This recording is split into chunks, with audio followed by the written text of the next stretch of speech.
Every lake in America has a pontoon boat, and for 50 years, every serious boater had a joke about them. But the boat that got mocked the most was also the most expensive pontoon money could buy, built by two brothers in Fort Wayne, Indiana, who by their own count once held as much as 60% of their market.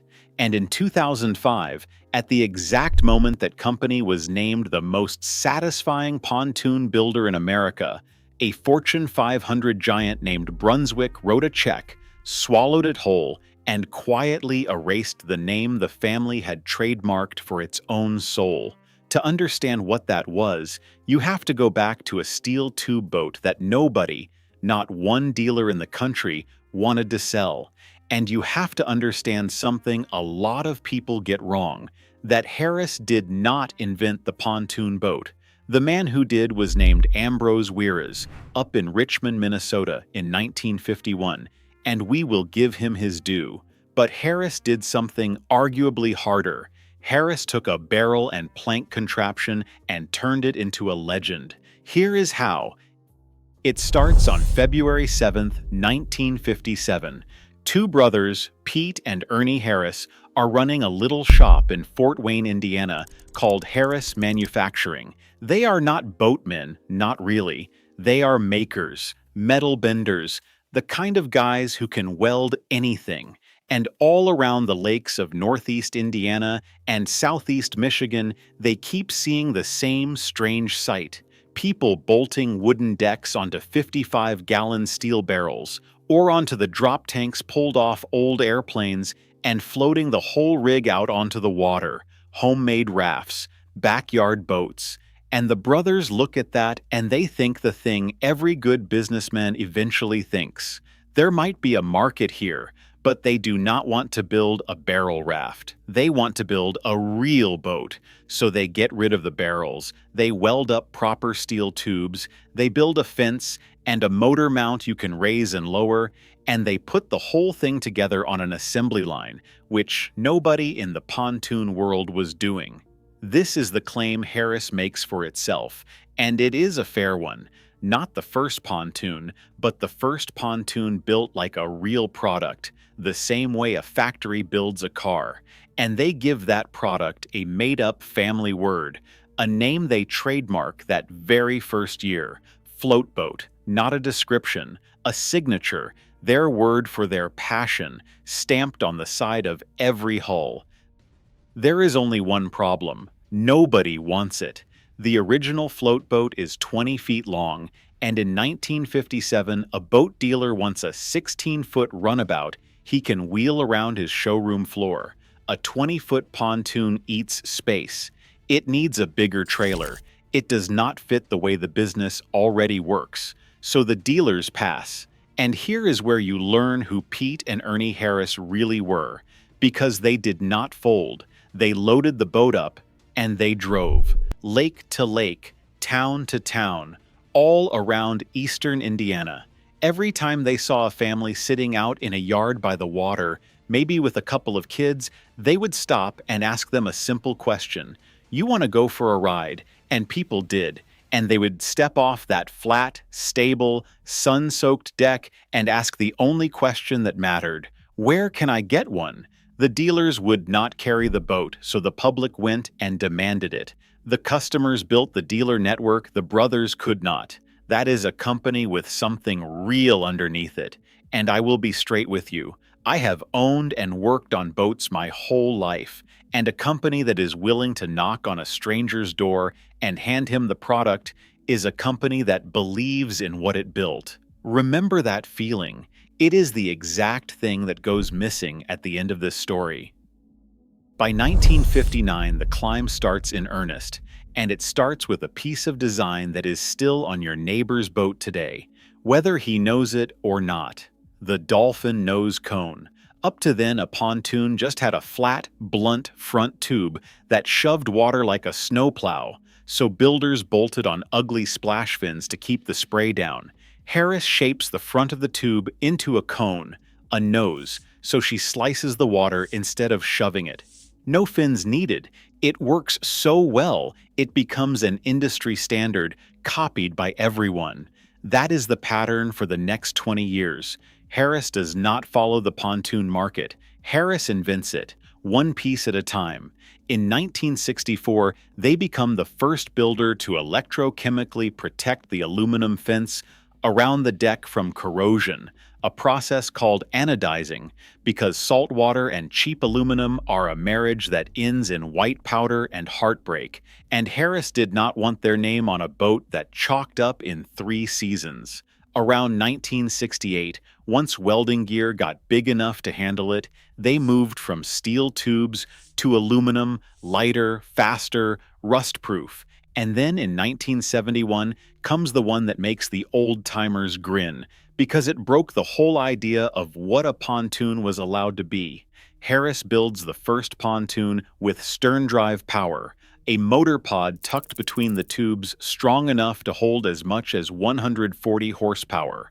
140 on a pontoon.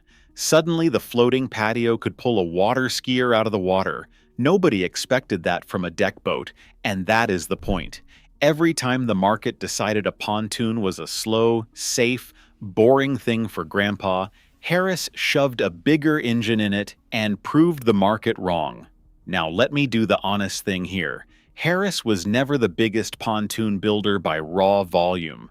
There were cheaper boats, there were bigger factories. What Harris owned was the top, the premium seat.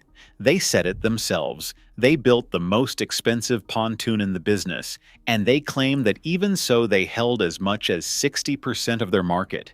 Take the exact number with a grain of salt. It comes from the family's own telling. But the reputation behind it was real, and it was earned. If you wanted the best-built pontoon in America, for a long stretch of years, you wanted the one with the funny name on the side, FloteBote. And if you are watching this and your dad or your granddad ran a Harris off a dock somewhere in the Midwest, you already know exactly where I am going, and I would love to hear about it. So drop a comment and tell me what lake you learned to ski behind. And while you are down there, if you like boats that were built by people who gave a damn, go ahead and subscribe, because this channel is a standing monument to exactly that kind of company. Now back to the story. Because the 1980s are where Harris stops being a scrappy family shop and becomes an empire, and it is also, quietly, where the first crack appears. In 1983, Harris makes its biggest move. It buys Kayot, spelled K-A-Y-O-T, at the time the second largest maker of fiberglass deck boats in America. In one deal, the pontoon company becomes a two-brand company, Harris FloteBote on the aluminum side and Kayot on the fiberglass side, and the whole thing is now Harris Kayot Incorporated. This is the empire phase. The models get grander and they get named like it. In 1985, the Heritage, the first pontoon with an extended deck that stretched back over the transom and the engine to make a sun lounge, a styling idea everyone would copy. In 1987, the Royal Heritage, a genuine luxury pontoon, the first boat of any kind with all of its furniture bases rotationally molded, the first with rounded bow seating, and that one shape alone set a styling trend that ran for more than a decade. By 1999, Harris is putting a power-operated bimini top on a pontoon, the shade that raises and lowers with the flip of a switch. Luxury features on a category that had been a joke 15 years earlier, all coming from the same shop in Fort Wayne. But here is the crack, and it matters, because it is the first time the story stops being purely about the Harris family. Somewhere along the way, the company had gone public, its shares traded on the NASDAQ exchange, and in 1986, a man named Jim Poiree and his immediate family bought up the outstanding shares and pulled Harris FloteBote back off the public market and into private hands again. Sit with that for a second. As early as the mid-1980s, the family company was already not simply the Harris family anymore. Ownership had started to move. The name on the boat and the name on the deed had already begun to drift apart. That drift is the quiet engine of this whole story, and it is about to accelerate, because a boat this good, A brand this respected, a company at the very top of its category, is exactly the kind of thing a giant goes shopping for. And there was a giant. Hold on to that, because everything the brothers built is about to meet the one force that could undo it. Not a rival boat builder, not a recession, but a balance sheet. By the early 2000s, Harris FloteBote is not just surviving, it is sitting on top of the mountain. And this is where the timing gets almost cruel, because the peak of the story and the turn of the story happen at nearly the same moment. Watch how close they are. In the model years of 2005 and 2006, Harris FloteBote wins the J.D. Power Award for highest in customer satisfaction with Pontoon Boats. Highest in America, not a niche ribbon, the big independent survey, the same J.D. Power that ranks cars. An independent family named Brand from Fort Wayne, Indiana, rated the most satisfying pontoon builder in the entire country. On top of that, they were racking up Customer Satisfaction Index awards from the National Marine Manufacturers Association, 11 of them over the years, each one meaning better than 90% of surveyed owners were happy. This is a company that has done everything right. It invented the features, it built the quality, it earned the loyalty, and it got the trophy to prove it. This is the summit, and that is the exact year the check clears, 2005. Brunswick Corporation, a Fortune 500 company and the largest builder of pleasure boats on the planet, buys Harris Kayet. Not out of bankruptcy, understand. There was no rescue here, no fire sale. Harris was healthy, with annual sales of around $35 million. It had already passed out of the founding family's hands and through an owner called Bentley Industries, down in Columbia, South Carolina. And from there, Brunswick bought it, for a price the two sides never disclosed. And the Fort Wayne boat, the family word, the trophy winner, becomes one more brand inside Brunswick's freshwater group, filed on a shelf next to a dozen others. You have to understand the corporate logic, because it is not villainous, it is just cold. A company like Brunswick does not think in terms of soul or heritage or two brothers knocking on doors. It thinks in terms of segments and portfolio. There is a hole in the lineup shaped like a premium pontoon, and here is a premium pontoon brand with a J.D. Power trophy, already built, already trusted. You do not grow that from scratch. You buy it, fill the white space, own every price point on the lake. It is a spreadsheet decision, and on the spreadsheet, it is a good one. Nothing about it is illegal, nothing about it is even unusual. It is just what giants do. But watch what happens to the word.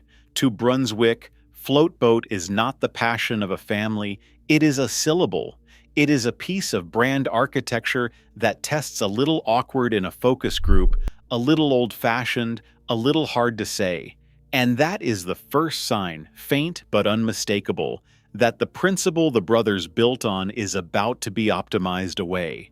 The trophy said the customers loved this company. The new owner looked at the name that company loved and started reaching for an eraser, and that is where it stops being a rise. Here is the part I need you to hear clearly, because it is where most channels lie to you, and I am not going to. Brunswick did not cheapen the boat, if anything the opposite.